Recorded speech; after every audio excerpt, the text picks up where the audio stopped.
On the streets of Managua, gunmen opened fire on anti-government protesters in the Nicaraguan capital. Many demonstrators took shelter in a nearby cathedral.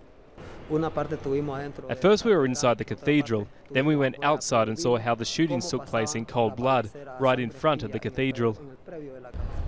INEZ Barreras, a Nicaraguan farmer who traveled to Managua to take part in the demonstrations, says even under the care of faith leaders, he still fears that more attacks are coming. We're going through a repression despite staying at the cathedral because these people don't respect anyone. They don't respect priests or human rights. Only God can help us here. It's not the first time police officers have fired on demonstrators standing on the grounds of this cathedral since the unrest began nearly 6 weeks ago.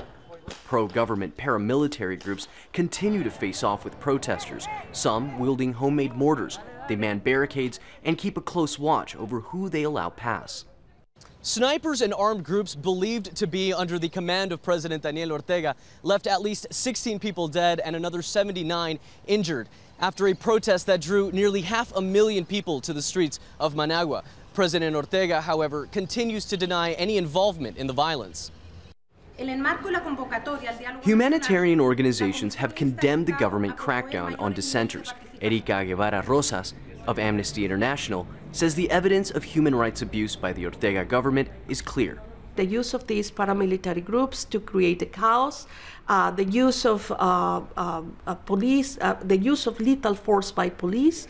I mean, we saw the snipers, very well positioned at the stadium, ready to kill people. Some of the patterns that we have seen and that make us believe that this is so systematic and so intentional that it's becoming a policy to shoot to kill.